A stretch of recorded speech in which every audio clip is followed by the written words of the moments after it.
So guys, আপনারা দেখেন আমরা কোথায় এসেছি। তো দেখেন এই যে এখানে কিছু মহিষ আছে, আর এই যে এখানে আছে রাখাল। এই যে আছে, আপনারা কি মনের কি অনুভূতি, আপনি কিছু বলেন। আপনি এখানে কি করেন? আমি এখানে ভাই মহিষ রাখি।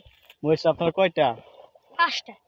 5টা। তো এখানে তো দেখছি অনেকগুলো, আর এগুলো খার এখানে তো অনেকগুলো মহিষ। ওর আছে ওই তো ওর আছে। তো তাহলে আপনারা কি খাবার নিয়ে আসেন নাকি খাবার ছাড়া চলে আসেন এখানে? সকালে খেয়ে তারপরে হাঞ্জালে গিয়ে খাবো। তা আপনারা কয়টার সময় আসেন, আবার কয়টার সময় বাড়িতে যান? আমরা 7-8টার সময় আসি, আসর আজান সময় যাই। তাহলে আপনারা বাড়ি কত দূর হইতে পারে, থেকে কয় কিলোমিটার? 30-40 কিলোমিটার হইতে পারে। তার মানে ও হে গ্রাম। জি।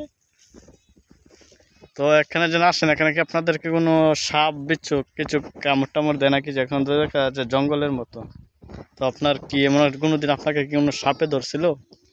জি না, আমাকে কোনো ধরে নাই। ওকে কামড় দিছিল। তো আপনার কি সাপ বিচ্ছুকে ভয় পান? জি না, বিচ্ছু তো বসে শরীরে ধরতে পারে। তা মহিষকে কি কিছু তানে ধরছিল কি, বা আপনারা কি তাদের কাছ থেকে ছুটাইছিলেন? যে এগুলো মহিষের কাছ থেকে ধরছিল, তারপরে কি জি, আপনারা ছুটাইছিলেন? ওটার পিছনে একটা আছে।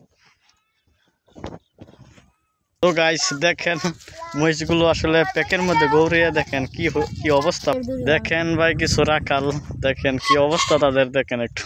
এই যে দেখেন, এই যে মহিষ তারা রাখে, এগুলো।